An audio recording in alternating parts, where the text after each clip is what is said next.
Hello guys, uyu munsi tugiye kurebera hamwe uburyo wabasha gushyira WhatsApp muri mashini yawe cyangwa se muri laptop cyangwa muri desktop, mashini yariyo yose ubwoko bwaribwo bwose nk'uko ubibona kuri iyo cover.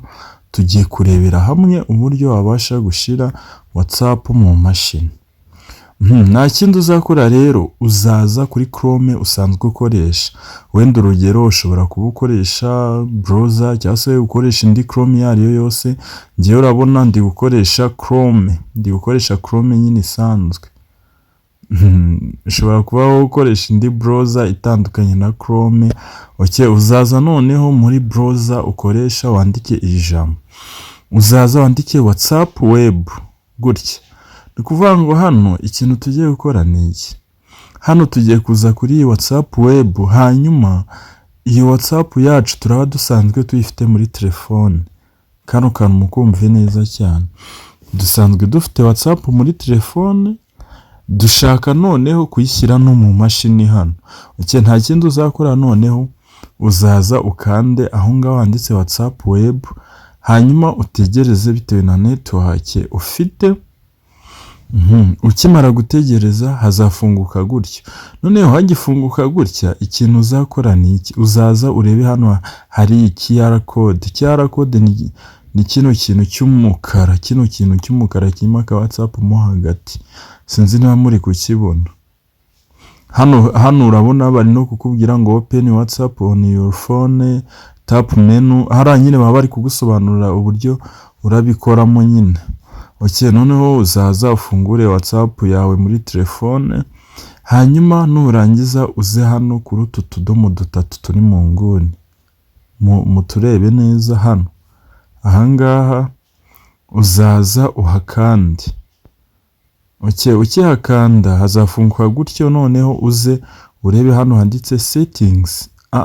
Uzaza urebe hano handitse link device. Hano handitse linked device.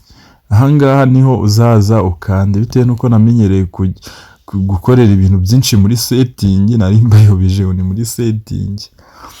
Uzaza ukande hano linked device, noneho urabibona hano, urabona ko nta yindi device iriho cyangwa se nta wundi muntu watwikonexeho.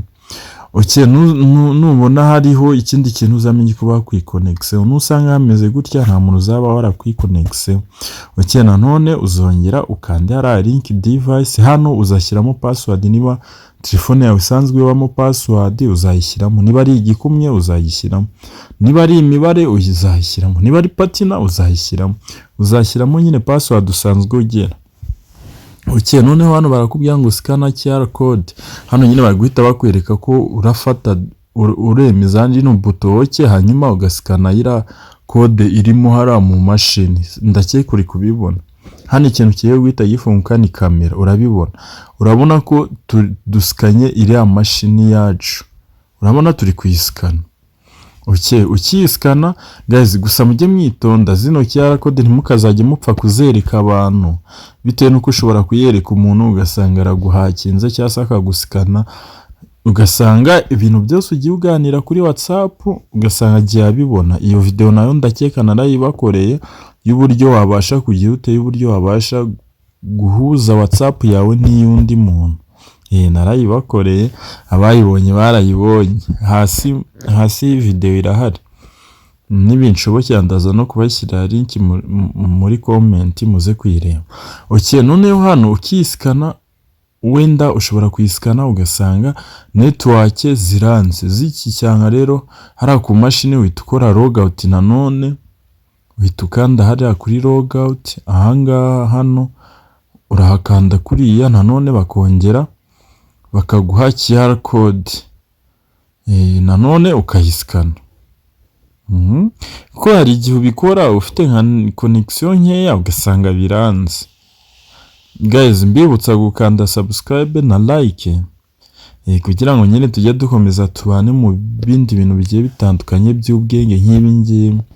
Ndabizi hari abantu benshi nyine baba batazi nk'ibi bintu tuba tugenda dukora hano. Hari abo bifasha, hari ababa babizi. Rero nk'umuntu bifasha niwe ubuza agaciro kabyo. Urabona muri telefone yagezemo, urabibona ku mashini akenshi ikunda gutinda kujyamo, ariko iyo muri telefone yagezemo gutya no ku mashini aba ari ako kanya ihita ijyamo.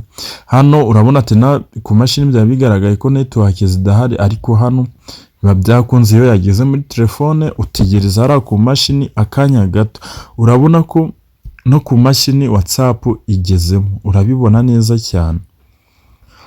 Hano noneho ikigera mu mashini urabona, reka nze none nze mbereke neza ko bihuje, ama message n'ibiki byose birahuje. Urabona birahuje 100%.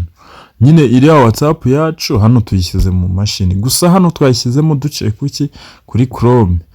Noneho ngiye kubereka ubundi buryo wabasha kuyishyiramo udownloadinze application. Gusa nabwo ni nk'ubu buryo n'ubundi nabwo urasikana, ni nk'ubu buryo nyine ntaho bitani, ni nk'ubu buryo nuko ho uba wa downloadinze application, wenda niko kantu uba ukoze ka danje. Uraza hano kuri Chrome, noneho nushaka kudownloadinga application ya WhatsApp. Uyu munsi mwabonye ko twimuriye ibintu ku mashini. Uyu munsi ntabwo twakoresheje telefone cyane. Uyu munsi muri iyi minsi nyine tugiye kwibanda ku mashini. Telefone nazo tuzavangamo, ariko nyine imashini niyo turibandaho cyane muri iyi minsi. Bitewe nuko tumaze no kubaha amavideo menshi yo kuri telefone, tugomba no kwibanda rero ku mashini. Noneho hano ikintu uzakora ni iki, uzaza hano kuri browser, hanyuma nurangiza uze wandikemo iri jambo, uzaza wandike download cyangwa se WhatsApp download cyangwa download WhatsApp, gutyo nyine ndi kubivuga. Uzaza wandike gutya download cyangwa se WhatsApp download gutya. Niba ngombwa wongereho n'iri jambo ngo for PC nyine ni bisobanuye laptop cyangwa se computer, PC computer. Uzaza noneho ukande hano download WhatsApp. Ukibona rero urabona hano hazaza ibintu byinshi bitandukanye. Uzaza hano ku nguni y'iburyo, nurangiza ukande hano handitse download hariya. Urabona rero gafite megabyte imwe. Uzaza ukimara kukadownloadinga, I think ko ari kilobyte imwe, urayikabona dore ngaka, ubundi uze ukestane. Ni ibintu byoroshye. Uzaza ukestare, ukimara kukestara kazahita kajya mu mashini bisanzwe. Urabibona ni ibintu byoroshye. Urabona ko ngiye nsanzwe nyikoresha hano kuri browser. WhatsApp nsanzwe nyikoresha kuri browser.